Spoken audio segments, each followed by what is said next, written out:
नमस्कार दोस्तों, कैसे हो आप सभी। उम्मीद है कि आप सभी अच्छे होंगे। मैं अंकित बंसल और हर्षु सर स्वागत करता हूं आपका आपके अपने YouTube channel the excellence classes में। दोस्तों, वीडियो को आप सब्सक्राइब तो कर ही रहे हो, लाइक भी कर रहे हो, शेयर भी कर रहे हो, ऐसी मुझे उम्मीद है। तो केवल वीडियो को आप देखें ही ना, वीडियो को सब्सक्राइब भी कर लिया कीजिए, लाइक भी कर लिया कीजिए, साथ ही बेल आइकॉन को भी प्रेस कर लीजिए, क्योंकि अब ये क्वेश्चन सीरीज स्टार्ट हो चुकी है और एक दिन में एक से अधिक वीडियो आने लगी हैं।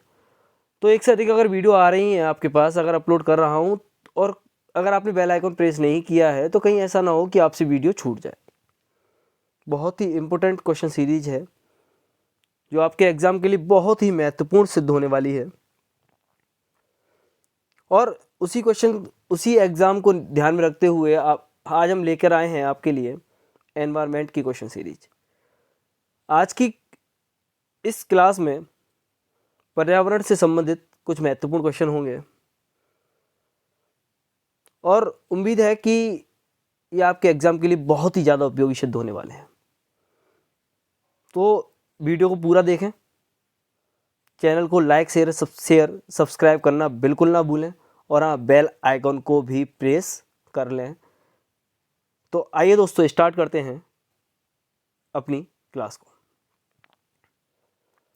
दोस्तों, आपकी स्क्रीन पर आपको क्वेश्चन दिख रहा होगा कि पर्यावरण के अवयव हैं, यानी कि एनवायरमेंटल कंपोनेंट की बात कर रहा है। एनवायरमेंट के कितने कंपोनेंट हैं, तो मैंने आपको बताया हूँ या बता देता हूँ एक बार और कि आप सभी जानते हैं होंगे कि पर्यावरण के 3 कंपोनेंट होते हैं, वो 3 टाइप होते हैं।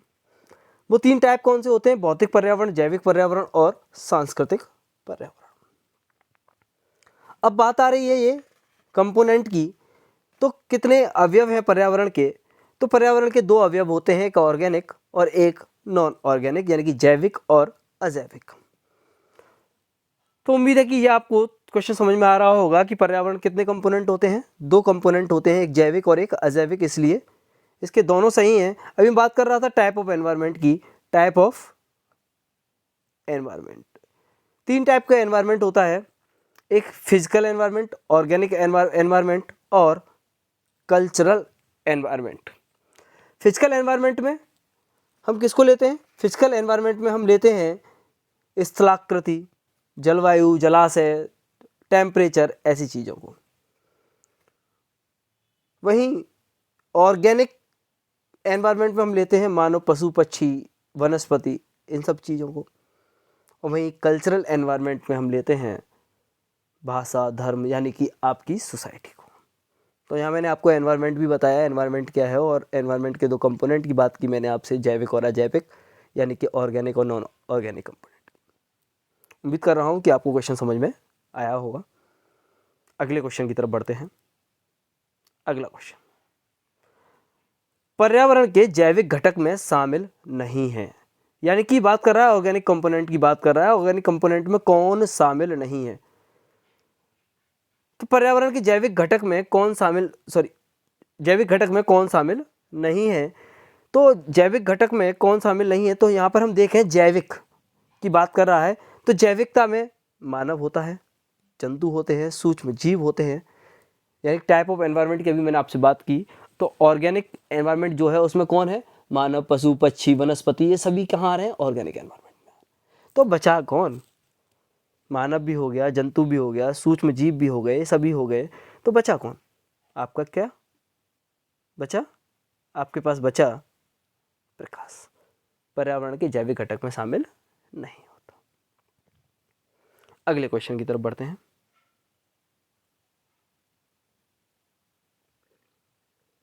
क्वेश्चन है, मानव अपने पर्यावरण में संघर्ष करके वर्तमान स्वरूप में पहुंचा है, किस विद्वान का कथन है? यानी कि वो ये कहना चाह रहे हैं कि जिस कंडीशन में आज मनुष्य है, एक समय था कि हम क्या हुआ करते थे? एक जानवर की तरह बिहेव करते थे, जानवर ही हुआ करते थे, और आज हम क्या हुए हैं? अपने आप को और बुद्धिमान कर रहे हैं। मनुष्य को सबसे बुद्धिमान प्राणी कहा जाता है, मस्तिष्क का हम प्रयोग कर पा रहे हैं।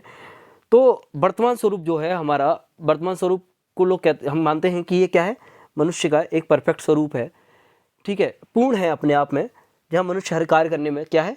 सक्षम बनाया है जिस मनुष्य ने अपने आप को। तो इस बात के लिए एक थिंकर हुए जिन्होंने कहा कि मानव अपने पर्यावरण में, ऐसे ही नहीं हो गया कि एक दिन में हम सोए और सुबह जग गए और अचानक से कुछ परिवर्तन हुआ, नहीं। इसके लिए क्या हुआ, हमने किया पर्यावरण के साथ क्या किया, अंतर्द्वंद किया, इंटरेक्शन किया, लगातार हमने उस संघर्ष को जारी रखे हुए और आज भी वो संघर्ष जारी है। तो वर्तमान में हम यहाँ आए हैं, जिस कंडीशन में आज हम हैं, वो संघर्ष का परिणाम है मनुष्य और पर्यावरण के। चाहे वो संघर्ष आपका ज्योग्राफिकल एनवायरनमेंट से हो, चाहे वो संघर्ष आपका सोशल एनवायरनमेंट से हो, यानी कि किसी भी एनवायरनमेंट, हर तरह के एनवायरनमेंट से हमने वो किया है, संघर्ष किया, और संघर्ष के बाद हम वर्तमान स्वरूप में आ पाए हैं। ये कोई एक रात का परिणाम नहीं है, सोने के साथ जगने का परिणाम नहीं है, संघर्ष का परिणाम है। और इस बात को कहा चार्ल्स डार्विन ने। किसने कहा? चार्ल्स डार्विन ने। वो सही कहा, उन्होंने गलत नहीं कहा। हम बहुत बड़े संघर्ष के बाद आज इस स्थिति में हैं। अगले क्वेश्चन को देखते हैं, क्वेश्चन नंबर 4। किसी परितंत्र में ऊर्जा प्रवाह का सही मार्ग होता है। तो बड़ी सिंपल सी बात है, ऊर्जा प्रवाह की बात कर रहे हैं कि एनर्जी किस तरीके से जाएगी। तो एक बात बताओ यार, सबसे पहले क्या होगा, एक उत्पादक होगा जो क्या कर रहा होगा, प्रोडक्शन कर रहा होगा, सबसे पहले वही तो होगा। तो सबसे पहले उत्पादक, तो कौन से दो नहीं होंगे? तो option number C, option number D cut गया। अब उत्पादक के बाद कौन आया, यानी कि उत्पादक के रूप में मैं आपकी बात करूं तो उत्पादक क्या हुए, जो सूर्य के प्रकाश से अपना भोजन स्वतः बना रहे हैं, जैसे कि पेड़ पौधे प्रकाश संश्लेषण कर रहे हैं, फोटोसिंथेसिस कर रहे हैं, फोटोसिंथेसिस के माध्यम से क्या कर रहे हैं, अपने भोजन का निर्माण कर रहे हैं। अब भोजन का निर्माण कर रहे हैं स्वतः, और फिर क्या है, शाकाहारी वर्ग जो है उस भोजन को प्राप्त कर रहा है सबसे पहले। तो दूसरा क्या हुआ, तो मांसाहारी वाला खत्म, दूसरे नंबर पर कौन आया, शाकाहारी। शाकाहार के बाद कौन, मांसाहारी, जो कोई कुछ भी मिल जाए सबको खा जाते, कुछ ना बच रहा, सबको जो मिले सब हजम, तो वो ऐसे हो गए मांसाहारी। अब अगली बात है कंपोजर, डिकम्पोजर, अपघटक। अपघटक क्या होता है, अपघटक को समझ लेते हैं। उत्पादक आप समझ चुके हैं, उत्पादक यानी कि जो उत्पादन कर रहा है, शाकाहारी जो सिर्फ कहाँ है, जो वनस्पति पर अपना जीवन यापन कर रहा है, शाकाहार को अपनाया हुआ है। मांसाहारी जो किसी को भी खा जाए, जीव जंतु शाकाहारी मांसाहारी सबको खाने वाला व्यक्ति मांसाहारी। अब बात कर रहे हैं डिकम्पोजर। डिकम्पोजर में वो सूक्ष्म जीव होते हैं जो मृत पौधे, मृत जंतु, जीव, इनके शरीर को क्या करते हैं, इनके शरीर को अपघटित करने का प्रयास काम करते हैं, यानी कि डिकम्पोज करने का प्रयास काम करते हैं। डिकम्पोज कैसे, यानी कि इससे कार्बनिक यौगिकों को हम क्या, वो सूक्ष्म जीव क्या करते हैं, अलग कर देते हैं, और उन्हें कैसे बना देते हैं, सरल बना देते हैं। सरल क्यों बना देते हैं, उस सरल को बनने से लाभ क्या है, ये यौगिक फिर से क्या होते हैं, पृथ्वी में जाकर मिल जाते हैं, मृदा में जाकर मिल जाते हैं, और मृदा के पोषण भंडार को फिर से वहीं लेकर आ जाते हैं यहाँ पर था, और ये साइकिल लगातार चलती रहती है। अगर डिकम्पोज ना हो तो पृथ्वी पर क्या होगा, प्रदूषण इकट्ठा हो जाएगा, और प्रदूषण इकट्ठा होगा, मृदा की उर्वरकता, जो मृदा की क्षमताएं हैं वो खत्म हो जाएंगी, पोषक तत्व खत्म हो जाएंगे, तो बड़ी दिक्कत खड़ी हो जाएगी।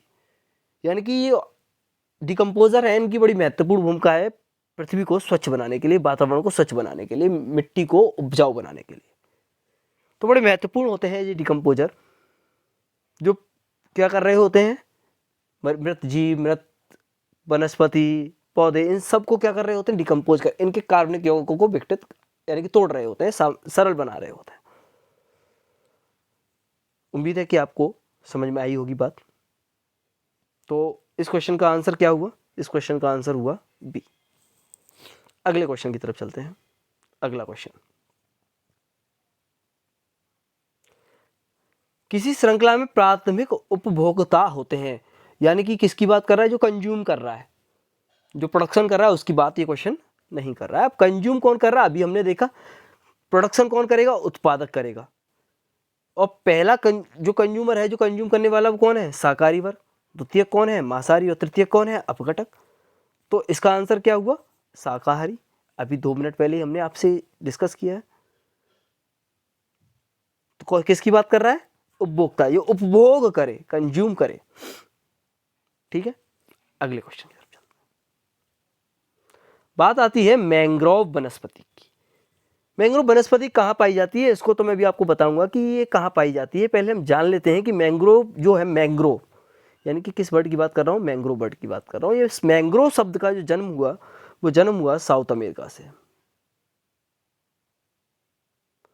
साउथ अमेरिका, दक्षिण अमेरिका, और दक्षिण अमेरिका में एक आदिवासी क्या हुआ करती थी, भाषा हुआ करती थी। आदिवासियों की क्या थी, लैंग्वेज थी, भाषा थी, लैंग्वेज थी।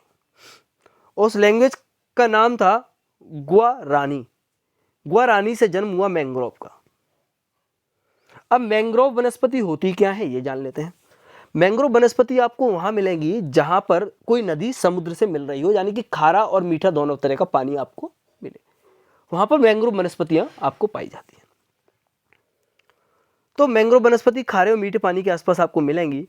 तो मैंग्रोव वनस्पति, जैसे कि इस क्वेश्चन ने कहा कि मैंग्रोव वनस्पति पाई जाती है देहरादून घाटी, कुल्लू घाटी, पश्चिमी घाट। तो सबसे ज़्यादा खारा और मीठा पानी है, नदियाँ सबसे ज़्यादा कहाँ पर आपको दिख रही हैं और जो सागर में जाकर मिल रही हैं। नदी और सागर की बात कर रहा हूँ, मीठे और खारे पानी की बात कर रहा हूँ। तो मीठा और खारा पानी सुंदरबन। तो आपकी समझ में आया होगा ये इसका आंसर डी क्यों है। इसका आंसर क्या है, सुंदरबन। ठीक है दोस्तों, अगले क्वेश्चन की तरफ बढ़ते हैं। मैंग्रोव वनस्पति आपकी समझ में आया। संसार का सबसे बड़ा पारिस्थितिकी तंत्र है, यानी कि ये बात कर रहे हैं सबसे ज्यादा बड़े पारिस्थितिकी तंत्र की, जहां पर आपको सब कुछ मिल जाए। तो सबसे ज्यादा क्षेत्रफल किसका है, समुद्रों का। सबसे ज्यादा जगह समुद्रों ने घेरी हुई है, और समुद्रों में आपको वनस्पति, जीव जंतु सब मिलते हैं। तो सबसे बड़ा पारिस्थितिकी तंत्र क्या हुआ, समुद्र, सागर। अगले क्वेश्चन की तरफ बढ़ते हैं, बड़े सिंपल से क्वेश्चन से लग रहे हैं। हाइड्रोफाइट, अगला क्वेश्चन क्या है, हाइड्रोफाइट कहते हैं। तो भैया हाइड्रोफाइट जो है, हाइड्रोफाइट मतलब हाइड्रो से आप मतलब समझ रहे होंगे, हाइड्रो यानी कि एच, यानी कि जल, कुछ ऐसा समझ में आ रहा होगा ना। हाइड्रो से क्या समझ में आ रहा होगा, जल जैसा कुछ समझ में आ रहा होगा। तो जल, तो हाइड्रोफाइट हुआ आपका। अभी अगले क्वेश्चन में आपसे बात करूंगा, आगे क्वेश्चन आएगा। मेसोफाइट हुआ, एपीफाइट्स हुआ, ऐसे कुछ एक वर्ड हैं जैसे पौधे के लिए हैं। तो ये क्या है, हाइड्रोफाइट एक जलीय पौधा है। हाइड्रोफाइट क्या होता है, हाइड्रोफाइट होता है एक जलीय पौधा। तो इसका आंसर क्या है, बी। क्वेश्चन से समझ में आ रहा होगा। अगले क्वेश्चन की तरफ बढ़ते हैं। पर्यावरण के अजैव अवयव का उदाहरण है, अजैव, नॉन ऑर्गेनिक की बात कर रहा है। अजैव अवयव वनस्पति नहीं हो सकता, जानवर भी नहीं हो सकता, और जब ये दोनों नहीं हो सकते तो सभी भी नहीं हो सकता। तो बचा कौन, वायु। वायु कैसा अवयव है, अजैव अवयव है। अगले क्वेश्चन की तरफ बढ़ते हैं। पारिस्थितिकी संतुलन बनाए रखने के लिए भारत में वन क्षेत्र कितने अनुपात में चाहिए। तो इसका सीधा सा आंसर है 33.3%, यानी कि इतने वन भारत में होने चाहिए, तब पारिस्थितिकी संतुलन बना रहेगा। इकोलॉजिकल बैलेंस बनाने के लिए आपको कितने परसेंट वन चाहिए, 33.3%। अगले क्वेश्चन की तरफ बढ़ते हैं। क्वेश्चन है, रेगिस्तान में पैदा होने वाले पौधे कहलाते हैं। अभी थोड़ी देर पहले हमने बात की, इसके ऑप्शनों से बात करता हूं। हाइड्रोफाइट्स, हाइड्रोफाइट्स जैसे कि मैंने अभी बताया, तो ये कहां मिलेगा, जल में। कैसा पौधा है, जलीय पौधा है। कैसा पौधा है, जलीय है। अगला बात करता हूं, मीसो या मेसोफाइट्स। मेसोफाइट्स आपको मिलेगा जहां, यानी कि हाइड्रोफाइट और मेसोफाइट में क्या अंतर है, हाइड्रोफाइट प्रॉपर जल होना चाहिए जहां पर, यानी कि समुद्र। ठीक है, मेसोफाइट्स क्या है, जहां जल की पर्याप्त उपलब्धता होनी चाहिए, यानी कि वर्षा अच्छी खासी पड़ती रहे। तो वर्षा कहां अच्छी पड़ेगी, वर्षा अच्छी पड़ेगी उष्णकटिबंधीय क्षेत्रों में। तो मेसोफाइट्स कहां मिलते हैं आपको, उष्णकटिबंधीय क्षेत्रों में। जीरोफाइट्स, जीरोफाइट्स का मतलब, जीरोफाइट्स कैसा है, ये ऐसी जगह मिलेगा जो शुष्क एरिया हो, जहाँ भले ही पानी कम हो, शुष्क जगह हो, पानी की भले ही कमी हो। तो ये कहाँ मिलेगा, तो रेगिस्तान ऐसे ही इलाका होता है, तो रेगिस्तान में आपको जीरोफाइट्स मिलता है। ठीक है, जीरोफाइट्स का टीले पेड़ पौधे आपको देखने को मिलेंगे। अगला है एपीफाइट्स। एपीफाइट्स की जगह क्या है, एपीफाइट्स परजीवी होते हैं, इनका आवास होता है किसी और के शरीर पर, किसी अन्य पादप के शरीर पर, लेकिन होते स्वपोषी, अपना पोषण, अपना भोजन स्वयं निर्मित करते हैं। तो इस क्वेश्चन का आंसर क्या हुआ, जीरोफाइट्स। ये कहाँ मिलते हैं आपको, रेगिस्तान में। चारों आपकी समझ में आए होंगे। हाइड्रोफाइट्स आपको पूरी तरह जल में, मेसोफाइट्स जहाँ जल की अधिकता हो। एपीफाइट्स का आवास क्या है, ये क्या है, परिजीवी है, किसी और के ऊपर इसका निवास होगा, लेकिन स्वपोषी होगा, अपना पोषण स्वयं तैयार करेगा, निवास इसका किसी अन्य पादप अन्य के शरीर पर होगा। ठीक है, अगले क्वेश्चन की तरफ बढ़ते हैं। अगला क्वेश्चन है, प्रथम पृथ्वी शिखर सम्मेलन कहाँ हुआ। प्रथम पृथ्वी शिखर सम्मेलन जो हुआ आपका रियो डी जेनेरियो में।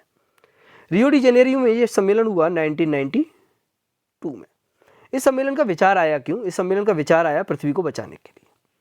हो क्या रहा था, पृथ्वी पर प्रदूषण बढ़ता जा रहा है, बढ़ता जा रहा है, बढ़ता जा रहा है। तो ये इसका सम्मेलन ये क्यों हुआ, पृथ्वी पर इसका कारण क्या बना, पृथ्वी पर बढ़ते प्रदूषण के कारण इस सम्मेलन को लाया गया और एजेंडा 21 यहाँ पर लाया गया और यहाँ पर बहुत सारी बात पृथ्वी को प्रदूषण से बचाने के लिए की गई। तो इस कहाँ पर हुआ था, ये हुआ था आपके रियो डी जेनेरियो में। कब हुआ, 1992 में। ठीक है, आगे बढ़ते हैं। अगला क्वेश्चन है, राष्ट्रीय वानस्पतिक उद्यान, राष्ट्रीय वानस्पतिक उद्यान कहाँ स्थित है। तो राष्ट्रीय वानस्पतिक उद्यान स्थित है, सीधा सा आंसर इसका, कुछ भी समझाने जैसा इसमें कुछ है नहीं, कोलकाता में। राष्ट्रीय वानस्पतिक उद्यान कहाँ स्थित है भाई, कोलकाता में। अगले क्वेश्चन को देखते हैं, अगला क्वेश्चन क्या कह रहा है। अगला क्वेश्चन भी डायरेक्ट क्वेश्चन है, भारत में वन अनुसंधान संस्थान कहाँ स्थित है। तो भारत में वन अनुसंधान संस्थान कहाँ स्थित है, दिल्ली, भोपाल, देहरादून, लखनऊ। तो इस क्वेश्चन का आंसर है देहरादून। कहाँ पर स्थित है भाई, देहरादून, याद रखिएगा। अगले क्वेश्चन को देखते हैं, सर्वाधिक जैव विविधता कहाँ पाई जाती है। यानी कि ये अलग अलग तरह की जैविकता की बात कर रहे हैं, ऑर्गेनिकता की बात कर रहे हैं। तो भैया कहाँ पाई जाएगी, जहाँ सूर्य का प्रकाश प्रॉपर होगा, वहाँ क्या होंगे, वहाँ क्या होंगे, उत्पादक वर्ग होगा, जो क्या कर रहा होगा, भोजन का निर्माण कर रहा होगा। उत्पादक वर्ग होगा तो उपभोक्ता भी होगा, उपभोक्ता भी होगा तो यानी कि वहाँ पर सब कुछ आपको क्या मिल जाएगा, अलग अलग तरीके की हर चीज़ मिल जाएगी। तो इसका आंसर क्या होगा, उष्ण कटिबंधीय वर्षा वन। उष्ण कटिबंधीय वर्षा वन कौन से हैं, ये कहाँ पर हो पाई जाएगी, आपको सर्वाधिक जैव विविधता उष्ण कटिबंधीय वर्षा वनों में पाई जाएगी। और ये पता है कौन सा एरिया है, ये एरिया है आपका उत्तर में कर्क रेखा और दक्षिण में मकर रेखा के बीच भूमध्य रेखा के आसपास का एरिया है। ठीक है, पृथ्वी का सबसे गर्म क्षेत्र रहता है उष्ण कटिबंधीय। यहाँ पर सूर्य का प्रकाश आपको बहुत ज़्यादा मिलता है, अधिक मात्रा में मिलता है। और जब सूर्य का प्रकाश अधिक मात्रा में मिलेगा तो जैव विविधता भी सबसे ज़्यादा, यानी कि वर्षा भी सबसे ज़्यादा होगी, और वर्षा भी ज़्यादा होगी तो जैव विविधता भी ज़्यादा ही मिलेगी। सिंपल सा लॉजिक है। अगले क्वेश्चन की तरफ बढ़ते हैं। अगला question, Kaziranga, Kaziranga national park, Kaziranga किसके लिए जाना जाता है। आप सभी लोग जानते हैं कि काजीरंगा किसके लिए जाना जाता है, गैंडों के लिए। अगले क्वेश्चन को देखते हैं, चिपको आंदोलन, बड़ा अच्छा क्वेश्चन। चिपको आंदोलन मूल रूप से किसके विरुद्ध था। तो मूल रूप से किसके विरुद्ध था, आप सभी जानते होंगे कि वन कटाई के विरुद्ध था, वनों की कटाई की थे। थोड़ा सा हम इसके बारे में जान लेते हैं, चिपको आंदोलन के बारे में, कि चिपको आंदोलन कब प्रारंभ हुआ, कहाँ से इसका आरंभ हुआ था। चिपको आंदोलन लगभग 1970 का समय है और उस टाइम पर यह आरंभ हो रहा है। आरंभ क्यों हुआ, आरंभ हुआ चिपको आंदोलन उत्तराखंड से आरंभ हुआ। और आरंभ क्यों हुआ उसको जानने से पहले मैं बताता हूँ कि इसको प्रेरणा देने वाले व्यक्ति, जिसने इस आंदोलन की प्रेरणा दी, जिसने ये विचार लेके आया, वो नाम था सुंदरलाल बहुगुणा। आरंभ हुआ, इसका उद्देश्य था व्यवसाय हेतु होने वाली वनों की कटाई, पेड़ों की कटाई के लिए।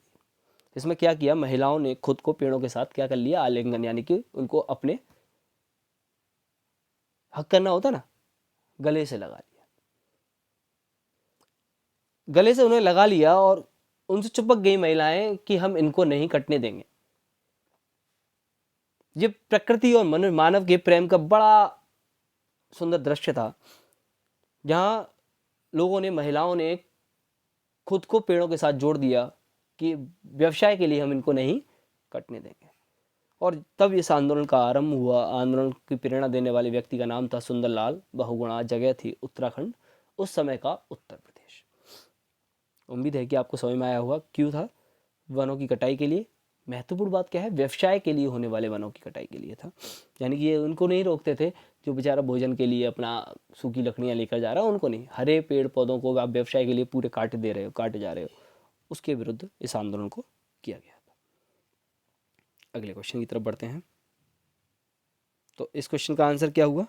इस क्वेश्चन का आंसर हुआ वन कटाई आरंभ हुआ 1970। इसके आरंभ करने वाले व्यक्ति का नाम क्या था? सुंदरलाल बहुगुणा। ठीक है, जगह कौन सी थी? उत्तराखंड।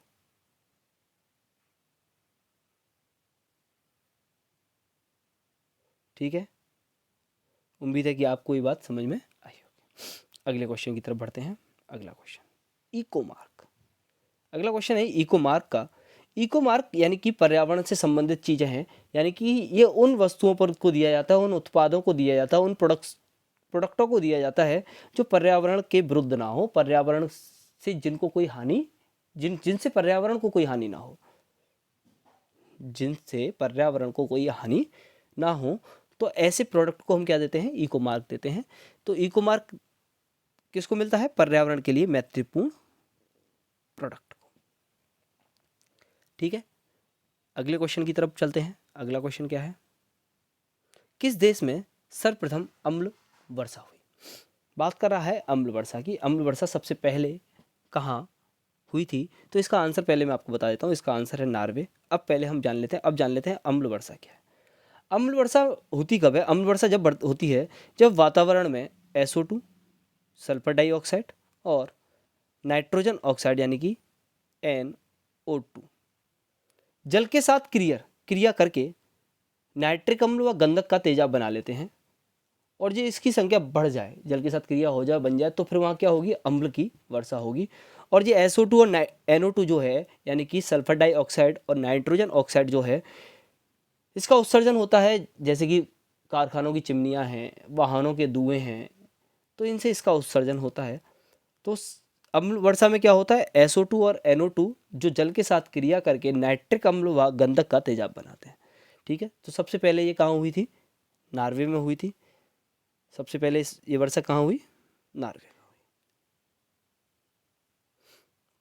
ठीक है, अगले क्वेश्चन की तरफ चलते हैं। Smoke city. तो स्मोक सिटी की संज्ञा दी गई है भैया कोलकाता को। किसको? कोलकाता। कोलकाता के बारे में कहा जाता है कि भैया यहाँ पर हर व्यक्ति, एक एवरेज अगर लगाया जाए तो हर व्यक्ति 8 से 10 तो सिगरेट ही पी जाता है, तो उसका भैया धुआं होगा। इधर वाहन भी हैं बहुत सारे, तो ये सब क्या है? इसके कारण कोलकाता को क्या उपमा दी गई? Smoke city. उम्मीद है कि आपको सेशन बड़ा अच्छा लग रहा होगा, वीडियो आपके लिए बड़ी महत्वपूर्ण है। तो इस क्वेश्चन का आंसर हमने क्या देखा? कोलकाता। इस क्वेश्चन का आंसर क्या था? कोलकाता। अगले क्वेश्चन की तरफ आगे देखते हैं। तो दोस्तों, ये क्वेश्चन सीरीज थी मैंने, जिसमें 20 क्वेश्चन आपके साथ डिस्कस किए। आगामी सीरीज में यानी कि अब नेक्स्ट सीरीज में फिर से आपके क्वेश्चन को लेकर आऊँगा। उम्मीद है कि आपको सेशन पसंद आया होगा। वीडियो को लाइक शेयर सब्सक्राइब अवश्य करें। वीडियो आप देख रहे हैं, लेकिन मुझे यहाँ तक पता है कि सभी लोगों ने इसको अभी सब्सक्राइब नहीं किया हुआ है। देख तो रहे हो आप सब, लेकिन देखने वाले में बहुत सारे लोग ऐसे हैं जो अभी सब्सक्राइब नहीं किए हैं। मुझे पता है कि सब्सक्राइब नहीं हुआ है, तो आप सब्सक्राइब भी कर लें। वीडियो को लाइक भी कर दिया करें, शेयर भी कर दिया करें, जिससे कि किसी अन्य को भी इस वीडियो से लाभ मिल सके। एग्ज़ाम आपके नज़दीक है, एग्ज़ाम नज़दीक है तो मेहनत भी हमें थोड़ी सी ज़्यादा करनी होगी। तो इसके लिए वीडियो को लाइक शेयर सब्सक्राइब करने में कोई बहुत ज़्यादा टाइम नहीं लगेगा। आप वीडियो देखते जाएंगे, बस थोड़ा सा टच करना है, टच होते ही ये सब्सक्राइब लाइक वगैरह हो जाता है। और जब वो लाइक या सब्सक्राइब दिखता है तो हमारे अंदर थोड़ा सा वो मोटिवेशन, साइकोलॉजी में होता है ना, साइकोलॉजी में मोटिवेशन वाला शब्द है, तो वो मोटिवेशन आ जाता है, इंटरनल मोटिवेशन आ जाता है, जिसके माध्यम से फिर हम क्या करते हैं? आपकी वीडियो की संख्या को बढ़ाने का काम करते हैं, अच्छे अच्छे क्वेश्चन ढूंढने का काम करते हैं, जिससे कि बेहतरीन क्वेश्चन आपके सामने लेकर आए जाएँ। ठीक है, तो कर दिया कीजिए, हमें भी अच्छा लगेगा और आपके लिए भी अच्छा होता रहेगा। तो आपके लिए भी अच्छे अच्छे क्वेश्चन हम ढूंढ के लाते रहेंगे। ठीक है, और अगर आपको कोई इन क्वेश्चनों की PDF चाहिए तो ये क्वेश्चनों की PDF आपको हमारे टेलीग्राम चैनल दी एक्सीलेंस क्लासेज में मिल जाएगी। आप हमसे फेसबुक पेज के माध्यम से भी जुड़ सकते हैं। तो उम्मीद है कि आपको वीडियो अच्छी लगी है। वीडियो को लाइक शेयर सब्सक्राइब करना ना भूलें। Okay, thank you.